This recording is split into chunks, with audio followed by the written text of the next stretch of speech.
The German Intercity Express is one of the fastest trains in the world, renowned for its comfort, luxury and safety. Until it careers off the track and crashes at 200 kilometers per hour. 101 people perish in 180 seconds. It's the worst high-speed train crash ever. Now, with advanced computer technology, we reveal exactly what went wrong. Disasters don't just happen. They're a chain of critical events. Unravel the fateful decisions in those final seconds from disaster.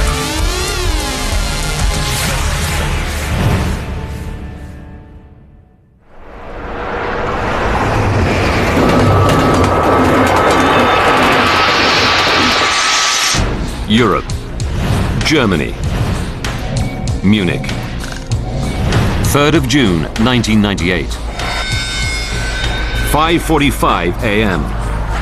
Passengers board the 800-seater Intercity Express. ICE 884 will make 7 stops on an 850-kilometer journey before reaching Hamburg, a popular destination because of its connections to business centers and seaside holiday resorts. 5:47 a.m. ICE 884 departs Munich, 12 luxury coaches carrying more than 400 passengers. The Intercity Express is fast, capable of traveling at 250 kilometers per hour. It boasts advanced safety features, including carriages made from strengthened aluminium and computerized onboard monitoring systems. In 7 years of service, there's never been a fatal accident. It's so advanced that even Amtrak are considering buying the design for use on America's rail network.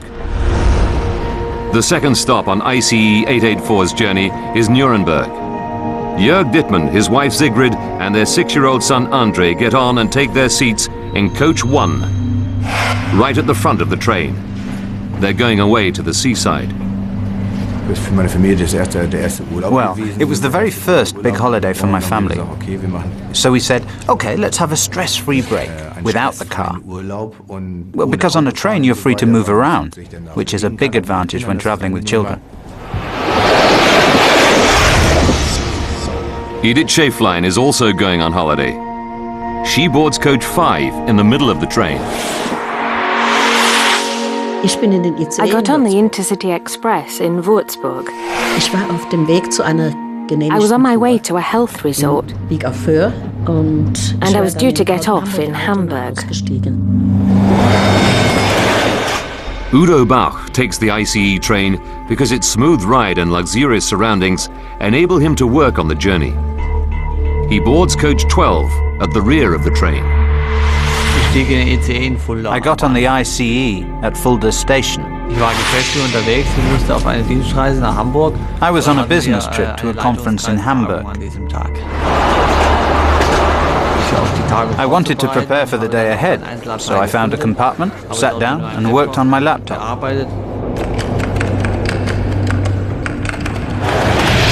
Germany's high-speed ICE train is a prestige project from a country famed for its engineering skills. It's launched on June 2nd, 1991, to extravagant state celebrations. This is more than just a new train. With the fall of the Berlin Wall only 2 years earlier, the advanced ICE symbolizes a bright future for a united Germany. Speeds of 250 kilometers per hour are routine, significantly cutting journey times. But speed and safety are not the train's only selling points. There is also luxury. The coaches are air-conditioned. Seats are equipped with headphones and offer a choice of music. Some even have television screens. If this looks like the business class cabin of a plane, that's exactly what the train's designers want. The ICE is an instant hit with passengers. Only 2 years after its introduction, more than 65,000 people a day use the service. Many lured away from air travel by its speed, comfort, and convenience. That it should fail is unthinkable. 10:56 a.m. 5 hours into the journey. The 400 passengers on board ICE 884 are just 40 minutes from Hamburg, their final destination. So far, it's been an uneventful journey. But that is about to change.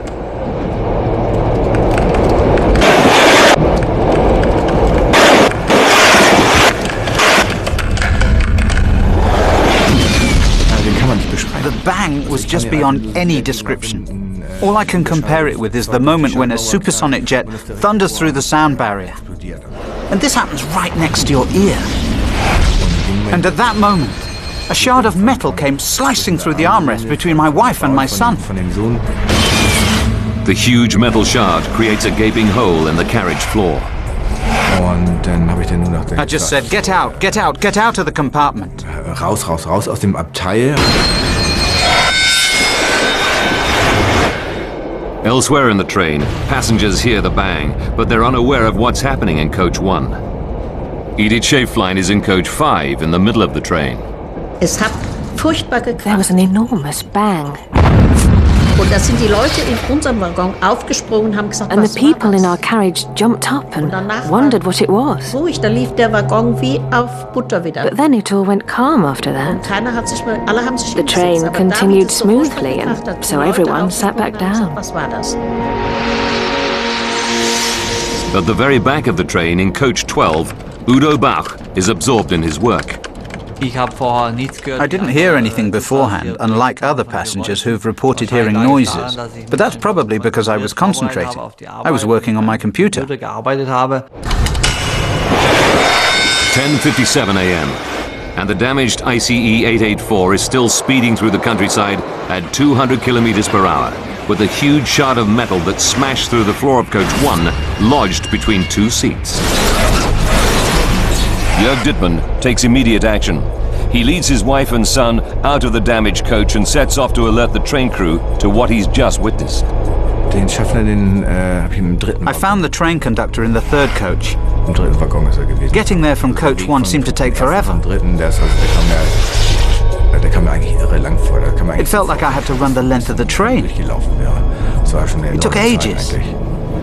Ja, es war ganz schön. It was terrible. But the train conductor tells Jörg that, according to company rules, he must investigate the incident before he's authorized to activate the emergency brakes. Jörg leads him back to Coach 1 to inspect the damage. It takes them 1 minute to get there. 10:58 a.m. ICE 884 with 400 people on board is hurtling towards the town of Eschede at 200 kilometers per hour. In 1 minute, this sleepy town will become synonymous with the worst accident in the history of high-speed rail travel. One of its residents, Erika Karl, is at home with her husband. Their house is next to a road bridge, just 20 meters from the railway tracks.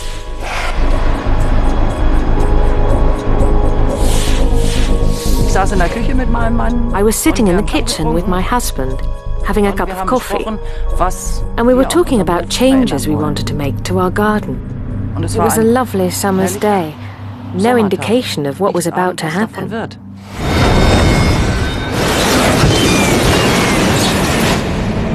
On board ICE 884, Jörg Dittmann knows something is seriously wrong with the train.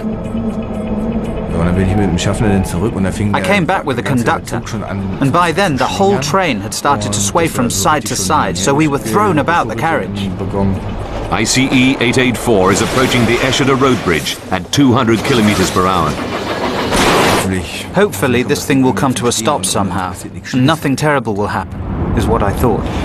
But the worst did happen.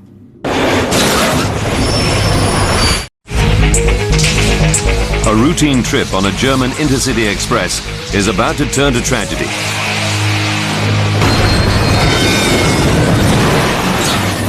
Its 400 passengers are unaware that anything is wrong with the train. All except for one man. Jörg Dittmann is sitting with his family in Coach 1 when something tears through the armrest. Now he's trying to persuade the train conductor to stop the train. Even when the train started to sway about, he didn't show any signs of willingness to pull the emergency brake. He just wanted to find out what was wrong. We came to the first coach where we'd been sitting, and I was just about to point to the spot and show him the damage. And that's when it happened. At 200 kilometers per hour, ICE 884 derails and hurtles towards the road bridge. 10:59 a.m. Erika Karl and her husband Dieter hear the noise. My husband said, "I think it's a plane crash."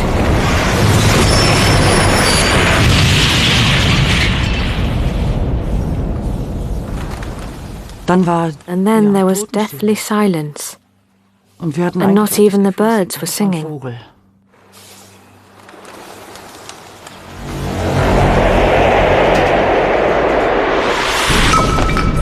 Erika Karl inadvertently becomes the first person on the accident scene. Our door has a glass pane, so we could see that a train was right by our front gate. Then I said to my husband, "There's an ICE lying outside." In the quiet town of Eschede, only 130 kilometers from Hamburg, these are the photos that Erika Karl takes. A 50-ton carriage has landed in her back garden. Amazingly, the only damage to her house is a broken window pane. Damage to the train, however, is colossal. More than 400 passengers are on the crashed ICE. Jörg Dittmann is back near his seat in coach 1 at the front of the train. I looked at the train conductor lying on the floor, and he looked at me, his face covered in blood. So we stared at each other saying, "You okay?" Remarkably, the train conductor, Jörg, and his family have only superficial wounds.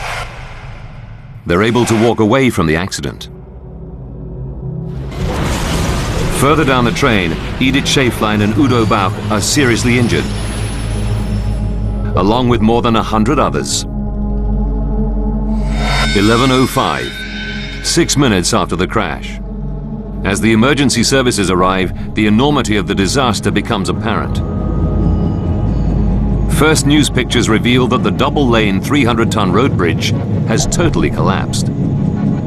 The devastation is breathtaking.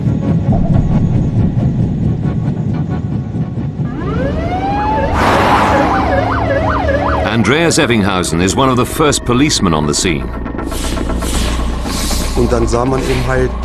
I could see these railway carriages compacted into each other, bent and twisted upwards, 5-6 meters in the air, right up to the top of the embankment, and the entire concrete bridge had gone. It was lying on the ground. It was a scene of total devastation.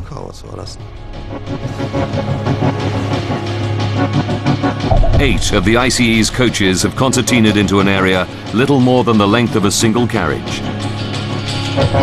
Hundreds are still trapped in the wreckage. Udo Bauch, who moments before was preparing for a business conference, is now seriously injured. I was lying there, my leg paralyzed, scared that I was going to die. Andreas Evinghausen hears Bauch's cries for help, but he's unable to drag him from the wreckage. I made contact with one of the rescue team leaders. I told him that I had found a seriously injured man on the train. The rescue team sends for specialist equipment. They had to cut the roof off to get me out, and I was in agony. So the paramedics gave me strong painkillers. But the side effects of the drug meant that my breathing stopped temporarily, and then I went into a coma. I don't remember anything about the rescue after that.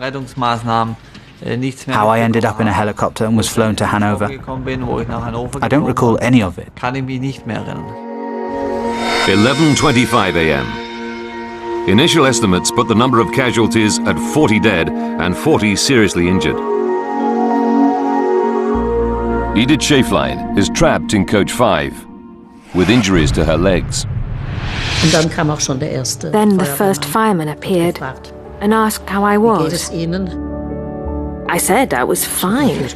I couldn't feel any pain because of the shock. And so then he helped me out of the window on the other side of the carriage. Despite her injuries, Edith Schäflein manages to climb out of the window and is taken to hospital. By 1:45 p.m., medical staff have given emergency treatment on site to 87 people. 27 of the most critically injured are airlifted to hospital. Rescue workers have no idea how many people are still trapped inside the train. But while there's the slightest hope of finding more survivors, the operation continues into the afternoon, evening, and night. During the night, the rescue teams discover the bodies of 2 railway workers in the wreckage. They'd been carrying out routine maintenance on the track when the train crashed. The death toll now climbs to 81. Over the next 48 hours, emergency services continue their desperate search, but no one else is found alive. At 6:42 a.m. on Saturday morning, almost 3 days after the crash, the rescue operation is called off. 101 people die, and 105 are injured in the world's worst high-speed train crash. The unthinkable has happened. The pride of German technology lies in ruins. The Intercity Express is one of the fastest, most luxurious trains in Europe, used by 65,000 passengers a day. In a matter of seconds, an unblemished safety record is shattered in a devastating accident. Now we rewind the events of that fateful day and go deep into the investigation to reveal what really happened. Advanced computer simulation will take us where no camera can go, into the heart of the disaster zone. Within hours of the crash, news journalists seize on a simple explanation for the accident. The cause of the crash remains uncertain, but first reports said that the train had hit a car which was on the railway tracks. Crashed through the guardrail of a bridge over the main line. This is a 1,000,000 to 1 chance. Crash investigators are told that 20 minutes before the accident, a car was seen parked on the bridge over the railway. A British eyewitness goes even further. He thought that a vehicle had fallen through the barrier, off the bridge, and onto the railway line. The car was on its side on the tracks. Out of nowhere came the express train, and everybody just closed their eyes in disbelief. The train had no chance to stop. It was just an almighty great crash. It seemed to go on for eternity. During the cleanup operation, this theory is given a boost by the discovery of a vehicle crushed under the wreckage. But as investigators examine the crash site further, the mounting forensic evidence increasingly contradicts what the eyewitness thought he'd seen. To start with, the first passenger carriages, although derailed, show no signs of a collision with another vehicle. What's more, the power car at the front of the train is completely undamaged. Investigators conclude that if another vehicle has caused the accident, there would surely be some evidence of this at the front of the train. But then, how did the car end up beneath the wrecked ICE? The discovery of the car's registration details amongst the wreckage provides the final clue. Jürgen Wigger, who had later prosecuted the Eschede trial, sets the record straight. To begin with, there was a rumor that the crash was caused by a vehicle which had fallen from the bridge. But it was quickly discovered that the car in question was actually a service vehicle used by employees of the train company, working near the track, and who, unfortunately, also became victims of the accident. The two men had left the vehicle on the bridge while they worked below. It was in fact the impact of the train hitting the bridge, which caused the car to fall off and become buried in the wreckage. It didn't actually have anything to do with the crash. One mystery solved.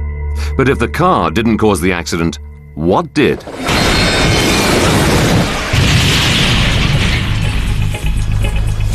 The first clue comes not from the crash site, but from 6 kilometers back down the railway. This evening it's emerged that investigators have found damaged rails nearly 3 miles up the line, where the accidents there have found damage to rail track 6 kilometres. Investigators found marks on and close to the track.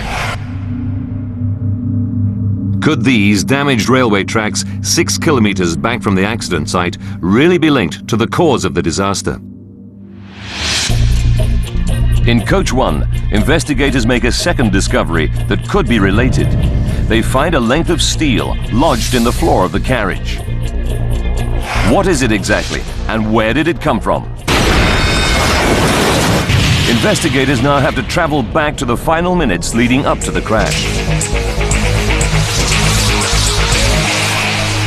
180 seconds before the crash, Jörg Dittmann is sitting with his family at the front of the train. We were looking out of the window, and at that moment there was this unbelievable bang. And I just said, "Get out, get out, get out of the compartment." Raus, raus, raus aus dem Abteil. The investigation team realized that the huge shard of metal which comes shooting into Jörg Dittmann's compartment is the same piece of metal later discovered lodged in the floor of Coach 1. But where did it come from? The compartment Jörg Dittmann is sitting in is directly over the rear wheels of Coach 1. Closer examination of the wheels leads to a breakthrough discovery. One of them is seriously damaged, and its steel rim has broken away. Investigators conclude the piece of metal stuck in the floor of Coach 1 is in fact the broken rim, which is separated from the wheel, smashing up through the carriage floor between Jörg Dittmann's wife and son. Robert Lauby is the Director of Safety with the US National Transport Safety Board at the time of the Eschede accident. Part of the wheel that broke straightened out and it hung up directly under the car. In this position, the wheel was carried along as the train traveled down the track at 112 miles per hour. And it's this unraveled wheel rim that scrapes along the track, sending sparks flying, causing the track damage almost 6 kilometers back from the accident site. But losing one wheel rim should not have caused the technically advanced ICE 884 to crash so catastrophically. And since the train travels another 6 kilometers before derailing, something else must have happened to turn a mechanical failure into a major disaster. The team now turn their attention to the area of track immediately before the Eschede road bridge. Here they find some crucial new evidence. Damage to the track indicates that 200 meters before the bridge, the train derails. But why does it derail here and not at the point where the wheel rim shatters 6 kilometers further back? The point where the train careers off the track is where the local branch line crosses the main line.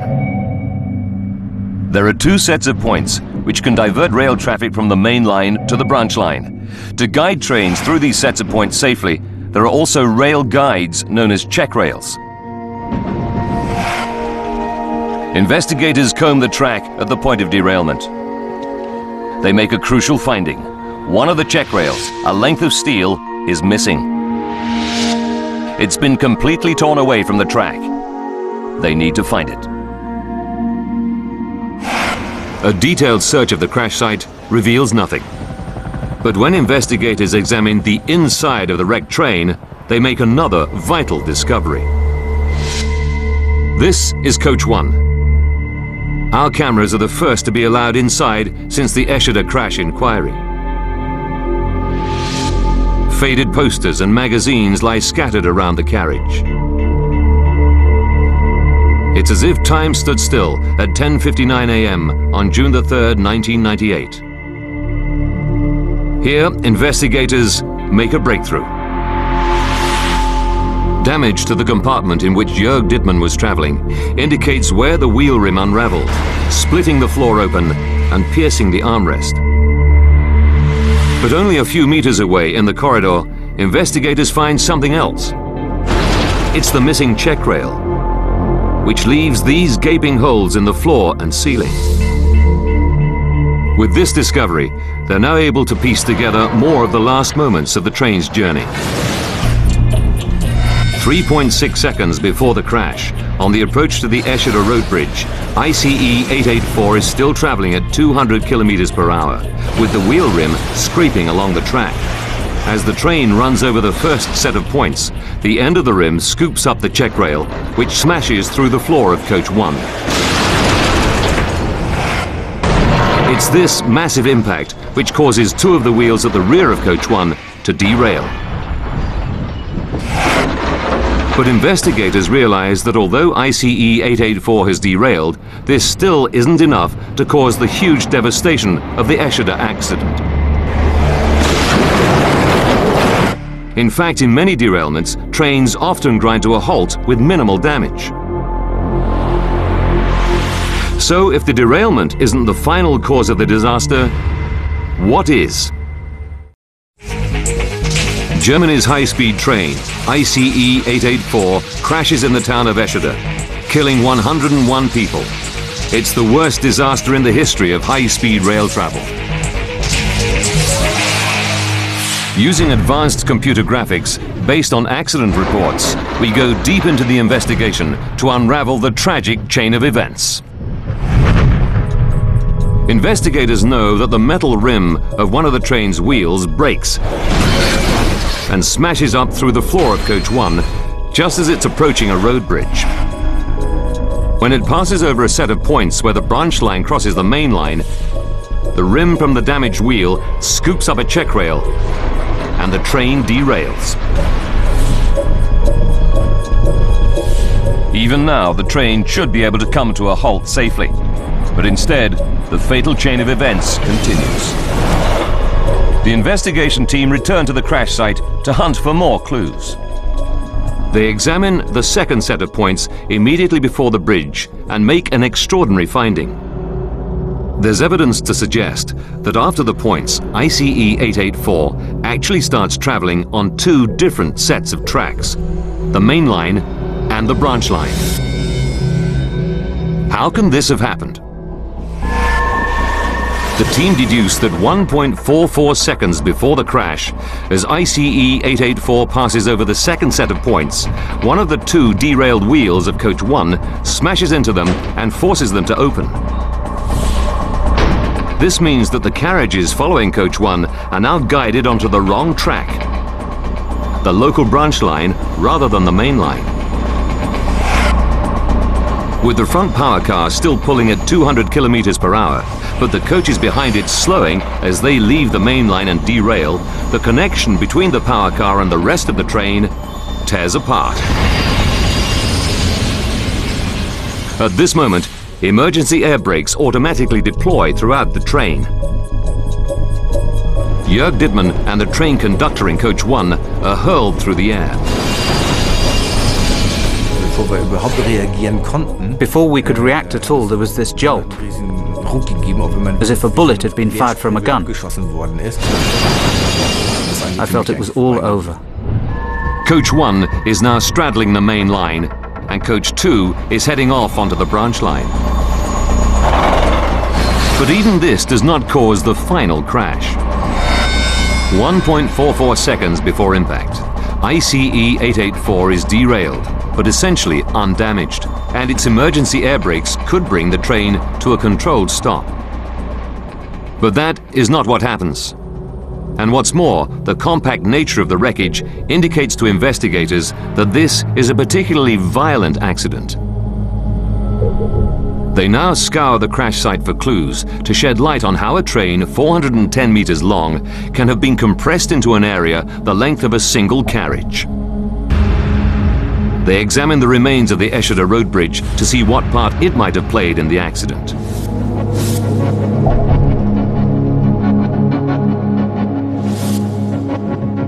The bridge is supported by concrete pillars, which stand about 2 meters from the tracks. It's this proximity to the railway that becomes the new focus of inquiry. It helps to piece together the next sequence of events.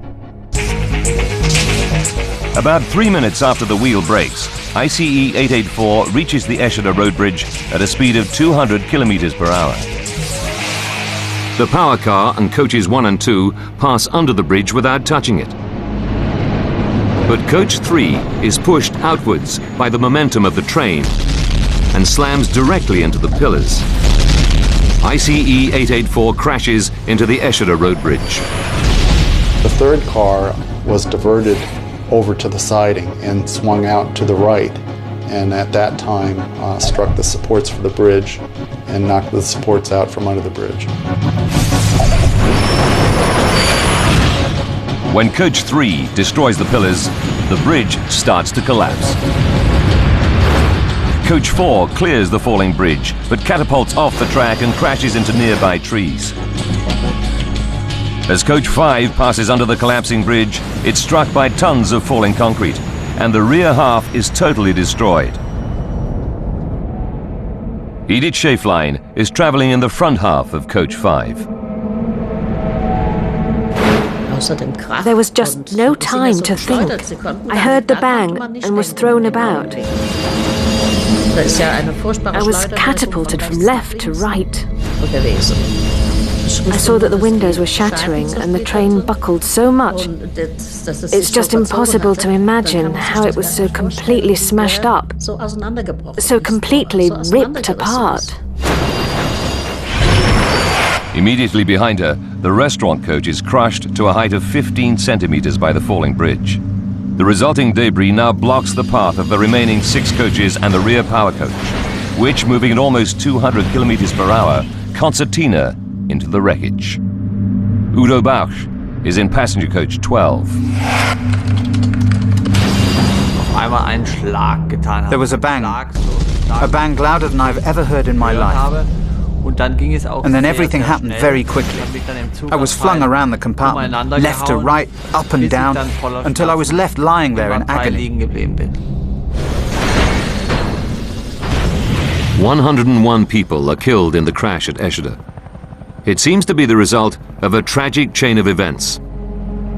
A broken wheel, some points, a road bridge, which combined to create the biggest disaster in the history of high-speed rail travel.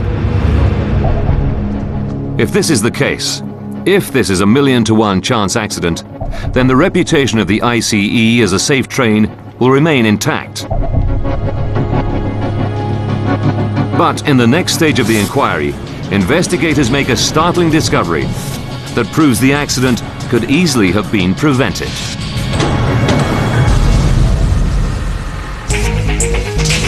Germany's high-speed ICE train has crashed, killing 101 people, and all because of a broken wheel. It's the worst disaster in the history of high-speed rail travel. After the accident, the rim from the wheel in question is taken to the Fraunhofer Institute in Darmstadt, southwest Germany, for forensic testing. Investigators there are particularly interested in the wheels of this train because they are of a new design unique to the ICE. 7 years earlier, on the 2nd of June 1991, the ICE is launched. One of the aims of the cutting-edge project is to reach a new standard in luxury and ride quality for its passengers. The train has solid steel wheels, known as monoblock wheels. But Deutsche Bahn, the German railway company that runs the ICE, soon experiences problems with them. Shortly after the trains went into service, they found that they had a technical problem with wheel wear. The wheels were wearing in a strange pattern. When this happened, especially when the trains were traveling at high speed, noise and vibration would be generated and transmitted up into the passenger car. The carriage where this is most evident is the restaurant car, where plates are shaking and glasses are spilling. It's the kind of image Deutsche Bahn can do without. To eliminate this restaurant rumble, something has to be done to maintain the ICE's reputation for smoothness. Professor Roderick Smith, mechanical expert at Imperial College London, explains.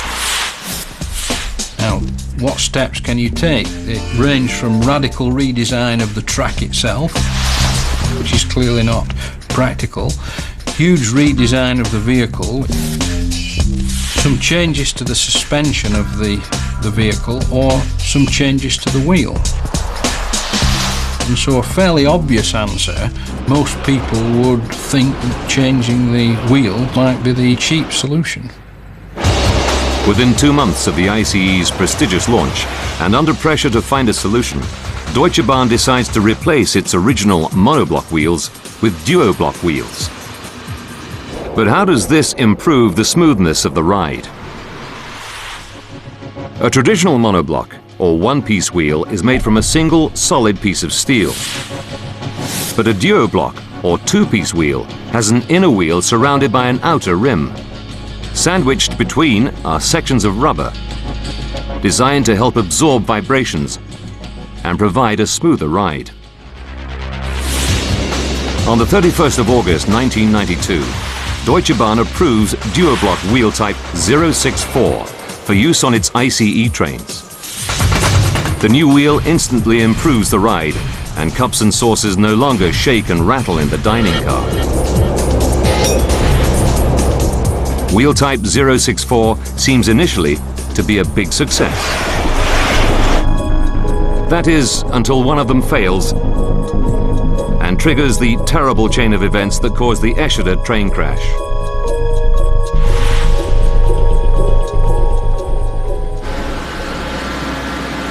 Scientists at the Fraunhofer Institute are now anxious to know whether there's an inherent fault in this type of wheel that could cause further accidents. Using sophisticated test rigs, they simulate a lifetime's wear in a matter of days. While examining the broken rim from the Eschede train crash, they make an alarming discovery. The wheel rim fractured through metal fatigue. In simple terms, fatigue occurs when a movement is repeated over and over again, causing a stress break at a weak point in the metal. There are examples of it occurring in everyday life. This paper clip is a good example. If we bend it to and fro, relatively small number of times, you can break it easily. That's exactly what was happening inside the rim of the wheel that broke in the Eschede accident. A wheel on a train actually flexes slightly as it turns because of the massive load it's under supporting the moving train. These movements are minuscule, but the constant flexing of the metal can eventually, given enough usage, cause the wheel's destruction through metal fatigue.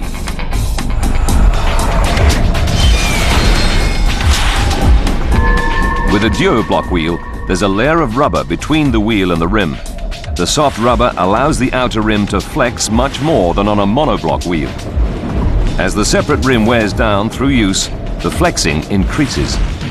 Without thorough inspection, the wheel rim can become too thin, and a small defect can become a crack that eventually fractures, causing the outer rim to break away from the inner wheel, with devastating results.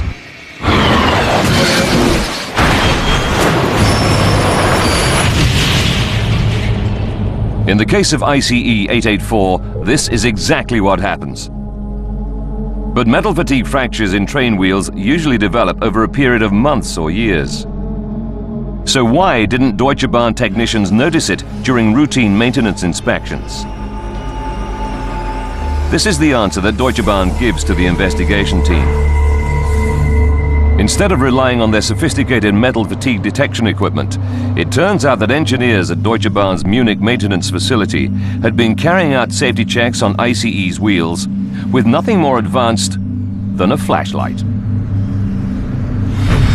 As an inspection technique for any wheels, the use of torches will only pick out the largest and most dangerous of cracks. It won't pick out tiny fatigue cracks at an early stage of their life.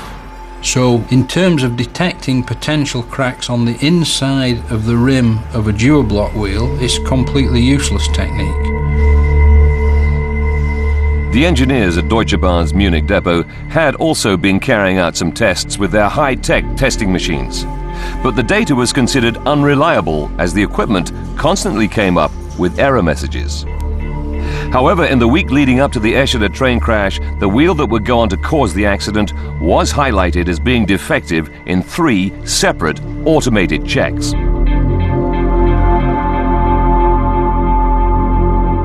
When investigators download the maintenance reports from the crashed train's onboard computer, they make another astonishing discovery. They find that starting back in April, 2 months before the crash, conductors and other train staff lodge as many as 8 separate complaints about the unusual noise and vibration coming from the bogie that carries the defective wheel. Deutsche Bahn doesn't replace the wheel. Wheels of this type have been in use for 40 years. But Deutsche Bahn's duo-block wheel is of a new design and has never been used on a high-speed train before. In fact, duo-block wheels are traditionally found on one of the slowest moving forms of rail transport, the tram.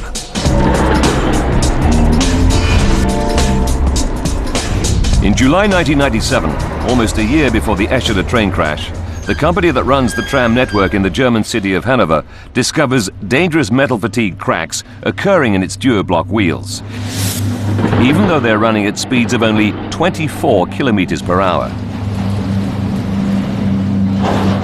They decide to change their duo-block wheels more often, well before metal fatigue has a chance to develop. The tram company contacts other rail operators running on duo-block wheels to inform them of the metal fatigue problem and its simple solution. In autumn 1997, only months before the Eschede accident, they notified Deutsche Bahn. According to the tram company, Deutsche Bahn said they haven't experienced any problems with metal fatigue. Investigators begin to question Deutsche Bahn's inspection procedure for the new duo-block wheel type 064. On August the 8th, 2002, a trial begins against 3 engineers accused of negligent homicide. The outcome of the trial surprises everyone and shocks the German public. The investigation into the cause of the Eschede train crash reveals that tragically 101 people have died because inspections on the wheel that triggered the accident were inadequate. 3 individuals, 2 engineers from Deutsche Bahn and an employee from the wheel manufacturer BVV, are charged with negligent homicide and bodily harm. The engineers' defense is that they had followed the technical standards of the time and that the fracture in the wheel could not have been predicted. Deutsche Bahn is not in the dock itself because in Germany only people can be tried, not companies. After 8 months, the trial ends in controversy. Es gab keinen Schuldspruch, die sind angeklagt worden. Es ist auch no one was found guilty. Eine Hauptverhandlung, ein Prozess they were charged, angefangen worden. Then there was a trial, but there was no guilty verdict returned. In German law, when there is no substantial guilt, a trial may be concluded with no guilty verdict and a fine can be paid as a compromise. And that's what happens in the case of the Eschede train crash trial. The prosecution and defense agree to a compromise. No one is found guilty of negligent homicide, but the court fines the 3 engineers €10,000, around £6,500 each.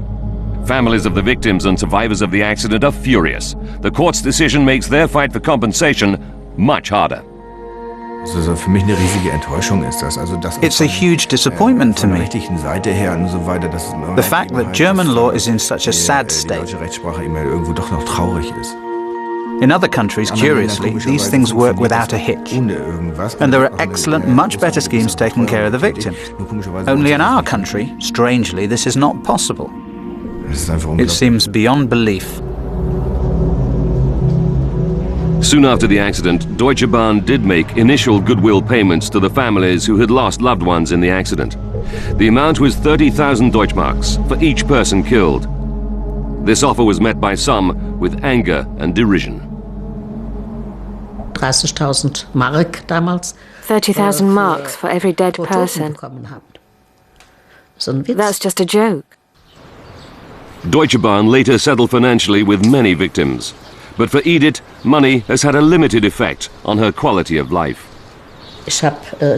I completely ripped apart all the tendons in my legs.